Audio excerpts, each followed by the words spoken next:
देखिए, हम आप लोग को पिछले क्लास में यूनिट एंड डायमेंशन का सब चीज बतलाए थे। आज कुछ प्रॉब्लम बतला देते हैं, आपको बेनिफिशियल रहेगा।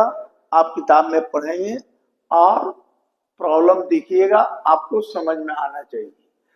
अब जैसे क्यों, क्योंकि ये सब प्रॉब्लम जो है कंपटीशन में भी आते हैं और आपका जो एग्जामिनेशन होता है उसमें भी आते हैं।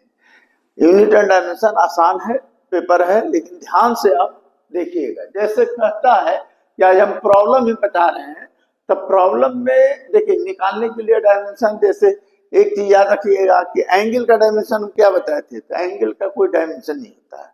क्यों? क्योंकि एंगल का कोई डायमेंशन नहीं होता, क्योंकि एंगल जो होता है theta equal to L by R होता है। ई भी एल हो जाएगा, ई भी एल हो जाएगा, कोई डायमेंशन नहीं होगा। तो 10 इस ढंग से होता है, मतलब कोई डायमेंशन नहीं होता है। तो ये होता है। अब रही सवाल कि कहेगा कि F बराबर A T square plus B T square है। दूसरा प्रॉब्लम इसी में दिया हुआ है कि F बराबर, देखिए, a root x plus B T square ऐसे दिया हुआ है। तो कहता है कि ए और बी का डायमेंशन निकालिए। समझे? तो इसको निकालने के लिए क्या होता है कि प्रिंसिपल ऑफ होमोजीनिटी लगा दीजिएगा। होमोजीनिटी का मतलब हम बताए थे कि उस दिन भी बतलाए थे कि एक वांडर वाल इक्वेशन हम आपको बताए थे कि P प्लस ए भी स्क्वायर और V minus B equal to R T. तो इसमें डायमेंशन पूछता है। तब P में क्या जुटा, एक तरह का प्रेशर, V में घटा क्या, वॉल्यूम। तो उसी ढंग से ई प्रिंसिपल ऑफ होमोजेनिटी से आप ये चीज टर्म लिखा हुआ रहेगा, where T in time find the dimensions of A and B. अगर ऐसा पूछा तो ऐसा इस केस में रहेगा। तो देखिए ई क्या है, फोर्स है, तो फोर्स इक्वल टू ए और फोर्स इक्वल टू ए, ऐसे करके बना दीजिएगा। प्रॉब्लम जब भी आएगा परीक्षा में तो फोर्स है, तो फोर्स इक्वल टू आप लिख सकते हैं ए रूट एक्स। ठीक है, फोर्स इक्वल टू क्या लिखेंगे, F equal to B T square. अब देखिए हमको निकालना है ए का, तो यहां पर क्या है, ए का डायमेंशन, आई क्या है, रूट एक्स, एक्स क्या है, दूरी। तो दूरी को क्या लिख सकते हैं, एल। अब पावर हो जाएगा 1/2। अब फोर्स का डायमेंशन हम बताए हैं कि फोर्स का डायमेंशन होता है एम ए। तो एम और ए का होता है एल टी माइनस 2। तो फोर्स का डायमेंशन इतना हो गया, तो इसके बराबर कर दीजिए। तो इसको कर दीजिए, देखिए यहां से एम एल टी माइनस 2, यहां पर क्या है, ए, एल पर पावर 1/2। इसको नीचे ले आइएगा, तो इसको नीचे ले आइए, तो एम एल टी माइनस 2, ये क्या हो गया, एल पर पावर 1/2 बराबर ए। हमको ए का डायमेंशन निकालना है, इस पर पावर कितना है, 1। तो नीचे से ऊपर जाएगा तो माइनस हो जाएगा, तो क्या हो जाएगा, एम एल 1 पर पावर माइनस 1/2 और टी पर पावर माइनस कितना है, 2 बराबर है। तो एक में से एक गया, कितना हो गया, एक। तो यही हो गया ए का डायमेंशन। तो ए का डायमेंशन आपका निकल गया, इस ढंग से निकालिएगा। दूसरा क्या है, बी का डायमेंशन। तो एफ बराबर क्या कीजिएगा, एफ क्या होता है, एम एल टी माइनस 2, और ई बी के बराबर लीजिएगा। टी कितना होता है, टी स्क्वायर, ई नीचे चला आया। तो देखिए एम एल टी माइनस 2 नीचे हो गया टी स्क्वायर बराबर बी। नीचे से ऊपर ले जाएंगे तो क्या होगा, एम एल टी माइनस 4, तब बी का निकल गया। तो ई अगर ऐसा रहेगा तब यहां दिया है और आसान, एफ बराबर क्या, ए का निकालना है, तो एफ बराबर क्या करने का, ए टी, टी से डिवाइड करने का, और बी का उसी ढंग से। तो पहला इस ढंग से प्रिंसिपल ऑफ होमोजेनिटी से आप ऐसा कर सकते हैं। ऐसा प्रॉब्लम आता है परीक्षा में, तो अपना ध्यान दीजिएगा। किताब में बहुत सारा प्रॉब्लम मिलेगा, ऐसा कर लीजिएगा। तो ये हो गया। अब देखिए, ये हो गया आपको। अब देखिए, अब दूसरा है, दूसरा है कि एक्स टी बराबर वी जीरो बाई अल्फा, ठीक है, v zero by alpha into 1 minus e to power minus alpha t, समझे, where v zero is constant and alpha is less than zero, the dimensions of v zero and dimensions of v zero और alpha को निकालना है। तो देखिए सबसे पहले क्या कीजिएगा, अंदर वाला को लीजिएगा। अंदर वाला को लेंगे तो कैसे लेंगे, तो देखिए अंदर वाला को कैसे लेंगे, तो देखिए आप अगर पढ़े हैं तो देखिए ई क्या है, ई एक्सपोनेंशियल है, ई को एक्सपोनेंशियल, इसका वैल्यू याद रखिएगा, कभी भी पूछेगा ई का वैल्यू 2 और 3 के बीच लाइज करता है, ठीक है, तो 2 और 3 के बीच लाइज करता है, तो क्या हो गया 2 3, देखिए इससे इंफॉर्मेशन हम दे रहे हैं छोटा चीज, देखिए आप खाली ध्यान रखिएगा कि ई क्या है, कोई पूछेगा एक्सपोनेंशियल है, तो अभी नए हैं आप नहीं जानते कि एक्सपोनेंशियल क्या होता है, तो देखिए ई जो होता है ना, इसका वैल्यू जो होता है 2 और 3 के बीच होता है, ये सब हम अलजेब्रा में है पढ़ना, समझे, इसका वैल्यू 2 और 3 के बीच में है, तो 2 3 के बीच में बहुत वैल्यू होता है कि नहीं, तो 2 और 3 के बीच में बहुत वैल्यू होता है,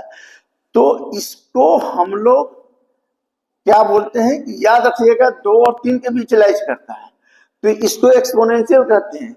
जैसे लॉगरिथम पढ़ेंगे तो एक स्टैंडर्ड लॉगरिथम होता है जिसका बेस हमेशा 10 रहता है, उसको स्टैंडर्ड लॉगरिथम कहते हैं, और जिसका बेस ई रहता है उसको कहते हैं नेपेरियन लॉगरिथम। ये सब आगे पढ़ना है, इसमें अब दे दिया है किताब में, तो आपको गड़बड़ होगा, आपको दिमाग में समझ ई क्या है, तो आपको हम ऐसी बता दिए कि एक्सपोनेंशियल टर्म है, कोई पूछ दिया ई क्या है तो एक्सपोनेंशियल है, ई का वैल्यू जो होता है, देखिए ऐसे किया जाता है, ई का 1 plus x by X square by factorial 2 plus x Q by 3, ये सब आगे पढ़ना है आपको, तो ये है। अब ई का वैल्यू 1 रख दोगे तो क्या होगा 1 बाई फैक्टोरियल 2, फैक्टोरियल का मतलब आप लोग नहीं जानते, करोगे तो इसका वैल्यू सीधे याद रख लो कि ई क्या है, एक्सपोनेंशियल टर्म है, इसकी वैल्यू क्या है, कोई पूछ दिया तो कहना इसका वैल्यू 2 और 3 के बीच लाइज करता है।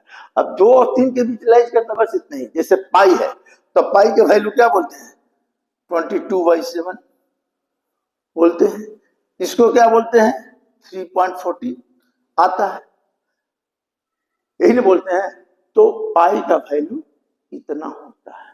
तो देखिए अब पाई का वैल्यू पी बाई क्यू के रूप में है, तो ऐसा मत कर दीजिएगा इरेशनल नंबर, इसका वैल्यू 2 और 3 है, तो 2 और 3 के बीच में बहुत सारा वैल्यू है, समझे, तो बहुत लोग को भी नहीं समझ आएगा कि ई क्या है, तो दिमाग में अरे यार पी बाई क्यू के रूप में है तो इरेशनल होगा, नहीं, नॉन रिपीटिंग टर्म है, इसलिए इसको इरेशनल कहा जाता है। ई यहाँ पर हम ई एंड पाई जो है इरेशनल है, इरेशनल वैल्यू है, आपको ये सब छोटा ध्यान रखना चाहिए, मतलब कहां से आ गया। अब देखिए ये सब एक्सपेंशन है, आगे आपको क्लासेस में सब मिलेगा, जब आप पढ़ेंगे आगे तब लगेगा कि हाँ ये चीज तो है, तो ई होता है। तो अभी प्रिंसिपल ऑफ होमोजेनिटी से क्या करते हैं, तो देखिए e to the power minus alpha t, ठीक है, ई 1 है तो इक्वल टू 1 कर दिया, 1 को क्या लिख सकते हैं 1 हो गया, तो देखो 1 क्या लिखते हैं, तो आप ये भी जानते हैं कि देखिए 1 है तो 1 को क्या लिख सकते हैं ई टू पावर 0, किसी चीज पर पावर 0 कर देंगे तो हो जाएगा, तो यहां पर किसी चीज के पावर 0 कर देंगे तो क्या हो जाएगा 1। तो अब यहां हम लोग क्या करते हैं कि जब ऐसा रहता है तो क्या करने का, अल्फा टी बराबर 1, ई हो गया 1, समझे। तो हमको अल्फा का निकालना है तो 1/t, और टी का डायमेंशन क्या होता है -1, यानी अल्फा का निकल गया मेरा, अल्फा का डायमेंशन हो गया।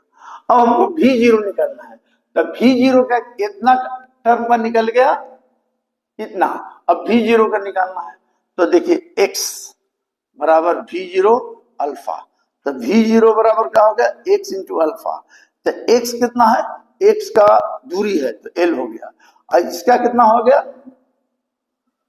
t-1, तो क्या आ गया LT-1, ये निकल गया। जब भी ऐसा हिसाब रहेगा तो आप ऐसा कर दीजिएगा, समझ गए।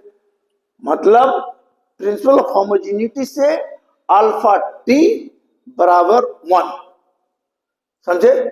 तो 1, तो इसमें अल्फा बराबर 1/t, टी का ले गए ऊपर, इतना का वैल्यू आ गया, इतना इक्वल टू इतना, हमको v0 निकालना था, इसको मल्टीप्लाई कर दिए, तो ये चीज हो गया। अब रही सवाल, ऐसा बहुत सारा प्रॉब्लम किताब में रहेगा तो ध्यान दीजिएगा। अब जैसे देखिए, अब ऐसा दिया हुआ इतना इक्वल टू इतना, तो find the value of n, n का वैल्यू निकालना है। तो देखिए यहां पर तो एक चीज दिमाग में बैठा लीजिएगा, ये देखिए a x/a दूरी है, n का वैल्यू निकालना है, a भी क्या है दूरी है। तो देखिए ऐसा रहेगा, तो आप क्या कीजिएगा, थोड़ा सा दिमाग लगाइएगा कि इधर वाला को लीजिए, ये क्या है, पहले LHS ले लीजिए, क्या हो गया dx बाई रूट है, ये रूट है, हाफ का मतलब रूट है, 2x माइनस x²। हम आपको पहले ही बता दिए हैं कि कांस्टेंट टर्म का कोई वैल्यू नहीं रहता है। तो ये दूरी है, तो दूरी का क्या हो गया l, ये भी दूरी है, ये दूरी है, तो क्या हो जाएगा, दो का तो कोई मतलब नहीं, l², ये क्या हो गया l²। दिमाग में ये रखिएगा कि l² में से l² काटना नहीं है डायमेंशनल में, ये लिमिट ऑफ डायमेंशन है कि जो भी है, हम बहुत बार बताएं कि इसमें से अगर l² में से l² घटेगा तो l² ही आएगा। तो l² का क्या हो जाएगा, l रूट से हट गया, तो कट गया तो कितना आ गया 1, माने इस साइड का वैल्यू 1 आ गया। क्या हम देखिए आपको ये सी वर्मा भी ऐसा क्वेश्चन रहेगा, बहुत जगह बहुत सारा कंपटीशन में क्वेश्चन है, तो इस समझ लीजिए ये dx है, दूरी है तो l कर दिए, ये a दूरी है, ये l है, 2 का कोई मतलब रहता नहीं है। ऐसा नहीं कि 2l में से 2l घटा दिए कर दिए, ऐसा नहीं, इक्वल टू 12 ही रहेगा, 2 हट जाएगा फिर l आएगा, ऐसे लिखा जाएगा, समझ गए। अभी देखिए ये जब ऐसा चीज रहेगा तो आप क्या कीजिए कि ये हो गया, कट गया तो 1 आ गया, ये जब 1 आ गया तो ऐसा जब भी रहेगा l² में से l² घटा तो l² ही आएगा, l² का रूट निकलेगा तो l कट गया तब 1, लास्ट में 1 आ गया, इधर आ गया 1, इधर 1 आ गया, इतना का वैल्यू। अब इधर देखिए, हम आपको बताएं, आप पढ़िएगा, अभी नहीं पढ़े, साइन थीटा बराबर x, तो थीटा बराबर क्या होगा साइन इनवर्स x, ये क्या है एंगल। तो एंगल का क्या डायमेंशन हम बताए हैं, एंगल का डायमेंशन हम बताएं m0 l0 t0, आपको हम बताए हैं एंगल का डायमेंशन m0 l0 t0, कोई डायमेंशन नहीं होता एंगल का, तो इसकी कोई डायमेंशन। ये क्या है साइन इनवर्स, ये पूरा टर्म क्या होगा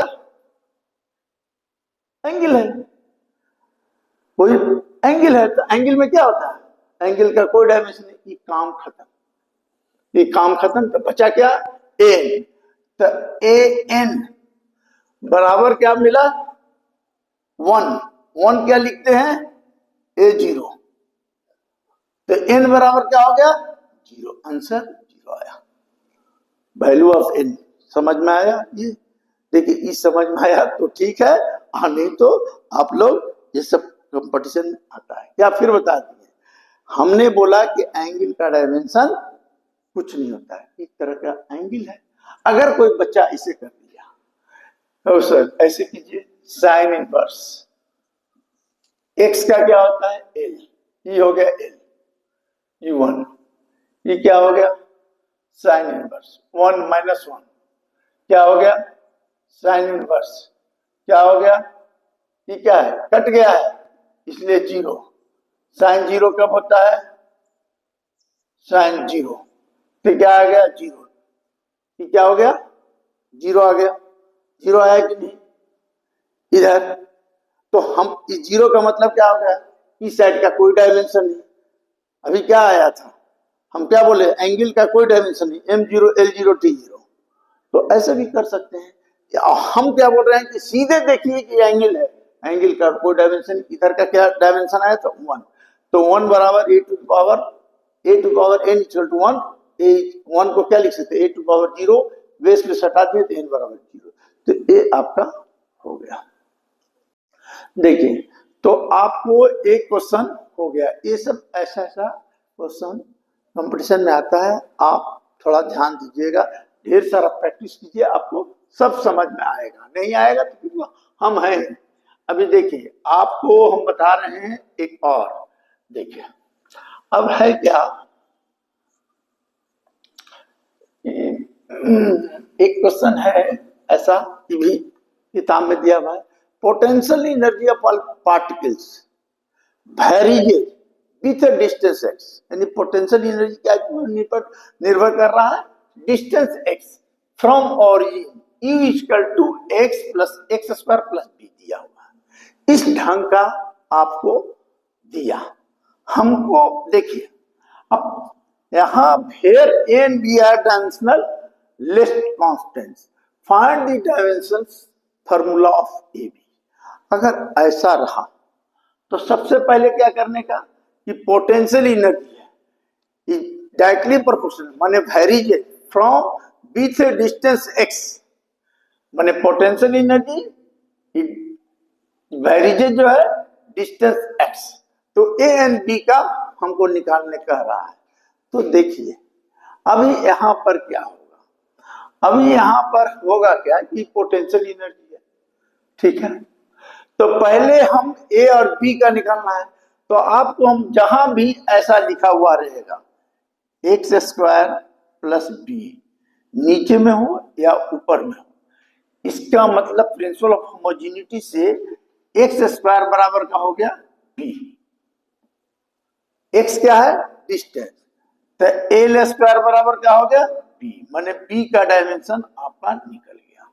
हमको निकालना है find the dimensional formula of A B, तो बी का निकला, तो बी का निकल गया। अब हमको ए का निकालना है, तो यू बराबर क्या होता है एक्स बाई की टोटल बी हो गया यानी एल स्क्वायर हो गया, हमको ए निकालना है, तो देखिए ए एक्स का क्या हो गया एल स्क्वायर कैंसिल, तो क्या हो गया ए बाई एल बराबर क्या हो गया यू, ये क्या बताया है पोटेंशियल एनर्जी, तो एनर्जी क्या है एक तरह का वर्क है, तो वर्क का क्या होता है डायमेंशन, तो हम नहीं जानते, तो फोर्स इंटू डिस्प्लेसमेंट, फोर्स का हम जानते हैं एम एल टी माइनस 2 और डिस्प्लेसमेंट का एक एल हो गया, तो क्या हो गया एम एल स्क्वायर माइनस 2।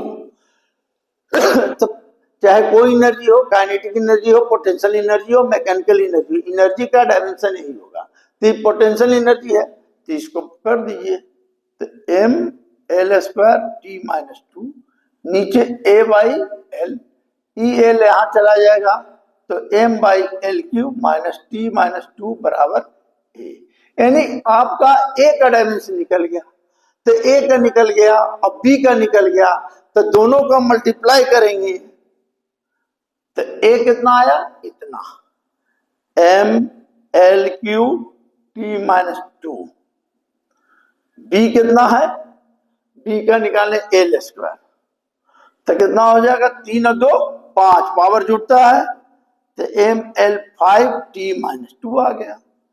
देखिए देखिए इस डायमेंशन निकालने के लिए प्रिंसिपल ऑफ होमोजेनिटी लगा दीजिएगा, समझे। प्रिंसिपल ऑफ होमोजेनिटी ए दिया हुआ है potential energy x by X square plus B, तो एक्स स्क्वायर बराबर बी हो गया, तो बी का तो सीधे एल स्क्वायर निकल गया। अब इसका एक्स लिख दिया और ये हो गया एल स्क्वायर, ए एक्स का एल का डायमेंशन, एक्स का dimension L, L L cancel, यानी ए बाई एल। ई क्या है काइनेटिक एनर्जी, मतलब पोटेंशियल एनर्जी। तो पोटेंशियल एनर्जी हो या काइनेटिक एनर्जी हो, एनर्जी का dimension M L square T minus two, E यहाँ चलाया निकल गया है। अब कहता है कि find the dimensional formula of A and B, तो दोनों को मल्टीप्लाई कर देना।